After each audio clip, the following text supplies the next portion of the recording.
This is the story of how a group of huge corporations are taking your tax dollars and getting filthy rich off of programs that are meant to help America's poor. Washington Monthly contributing editor Ann Kim, who I used to work with back when we were both congressional staffers, joined me on my podcast to talk about her new book, Poverty for Profit: How Corporations Get Rich Off of America's Poor. In this excerpt from our interview, I picked out some of the most obnoxious, the most head-shaking stories that she shared with me and that paint a picture of the problem. But these are just a few pieces of how private companies are taking advantage of the more than $900 billion a year that we spend directly or indirectly on helping poor people in America. And what's really obnoxious is that they're often doing it in a way that hurts the people who the programs are intended to help. And by the way, hold on till the end, because there is a light at the end of the tunnel here and some good news. And I think it's really important that people hear it. But let's start with some of the worst of the worst. In international college, that particular chapter has to do with training companies that are allowed to receive federal funding to train welfare recipients or people out of work. So this international college outfit is in California, and they offered an online cake decorating class for an outrageous sum of money. Nobody graduated. $5,000 to learn how Right. to decorate cakes. Online cake decorating class. And this college, which is under investigation by the Department of Education, by the way, is still eligible to receive federal training dollars from the Workforce Investment Opportunity Act.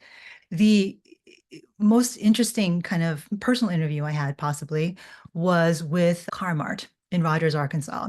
So this is what's called a buy now, pay here used car dealership, where you basically are financed by the car dealership at pretty high interest rates.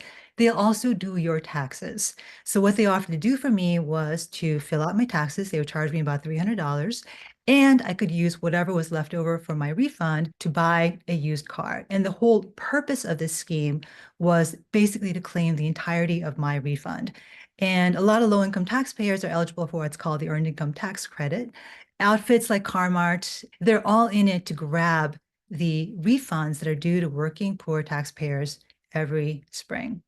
In creating this tax credit, Congress also decided that they needed to make sure that deserving taxpayers got this benefit and no one else.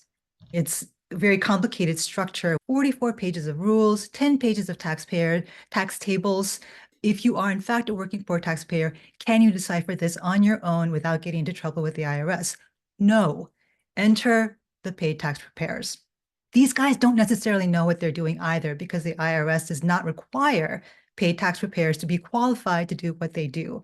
Nevertheless, fly-by-night taxpayers plus big chains, Jackson Hewitt, Liberty Tax, come in and say, we'll do your taxes for you. However, you need to pay us. So what happens is that people end up paying 15%, but oftentimes it's much more than that. It can be up to 40% or higher. You cite a source here that in 2008 alone, refund anticipation loans skimmed $738 million from the refunds of 8.4 million American taxpayers, with fees running as high as 500%.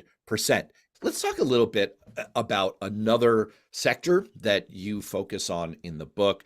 Tell us about Maximus. It was really welfare reform that gave Maximus its market. So it's a very under the radar company, but they have beautiful offices near Tyson's Corner. They run the entire Texas welfare system. They also run Medicaid for a number of states.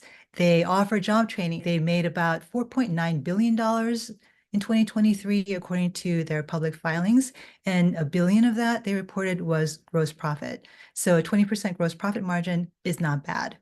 I will also point out that almost the entirety of the revenues comes from U.S. taxpayers in the form of government contracts. A 2023 investigation finds that this entire industry often places poor and vulnerable Americans into jobs that don't support their families and often leave them still on government assistance. And yet Maximus expanded its turf and is running New York City and the state Medicaid program.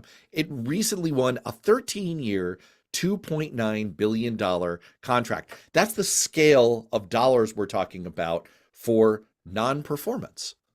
Let's get to another story that was in my personal running for most obnoxious, most offensive.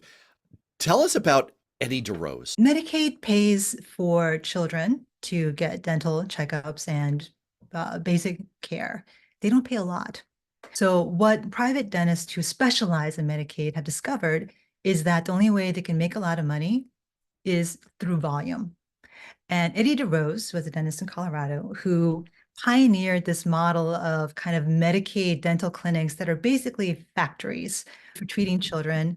And it quickly led to a series of abuses for which he was investigated for putting fillings into the baby teeth of children, root canals on toddlers. There's still an entire industry of dentists and dental clinics. The idea is to get as many kids in as possible, make up, in some instances, as many problems with these kids as possible, and collect as many dollars from Medicaid as possible. DOJ has prosecution after prosecution of dentists that have committed outrages on toddlers. And sometimes they use what are called papoose boards, which are restraining boards to tie down these patients in order to be able to perform a root canal on a child. And the Oh. child may not need that procedure to begin with.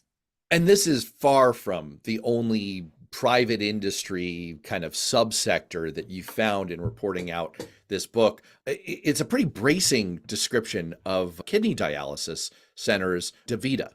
Yeah. So this is an industry. There are really only two providers that provide most of the dialysis treatments in America, DaVita and Fresenius. And they make most of their money from Medicare because Medicare will pay for dialysis if you have an end-stage renal disease, kidney failure. Who are the people who have kidney failure? They are disproportionately minority, disproportionately poor. Why does it happen? Because of systemic disparities that have gone on for generations in access to care. Unfortunately, in their business interest to keep people on dialysis. They get paid for every treatment.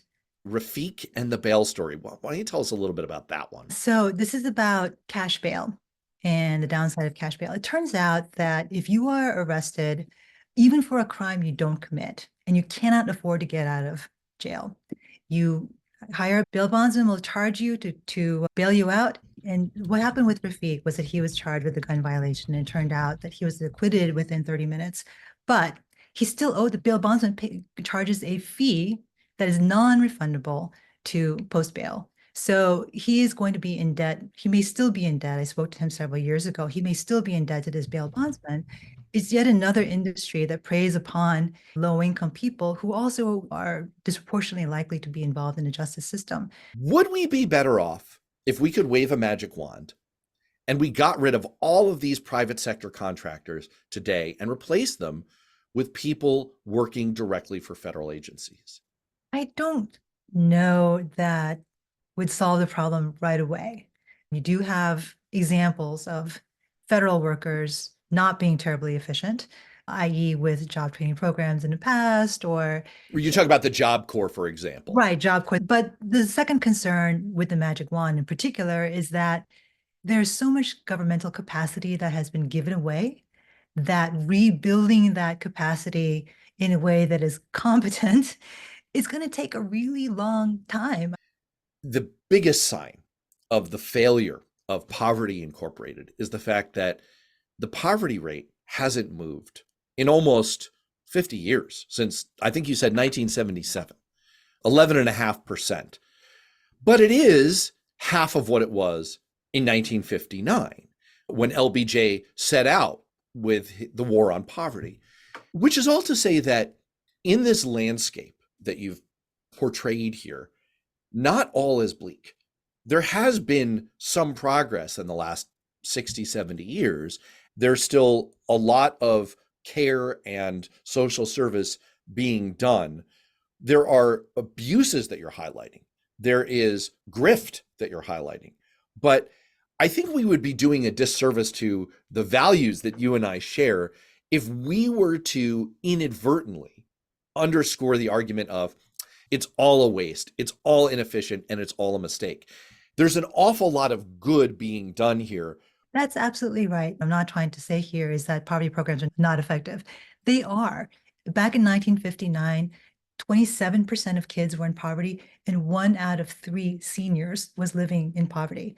You know, the war on poverty has basically eradicated poverty among seniors. Like the senior poverty rate is below 5%, thanks to Social Wow. Security, Medicare. It is tremendous progress. The message of the book is we can do more. We spend a lot, but there is that chunk of it that could be spent more effectively, more innovatively, to reach even more people and pull even more people out of poverty than we are. And that, I think, is the opportunity that we're missing by allowing the poverty industry to continue as it is.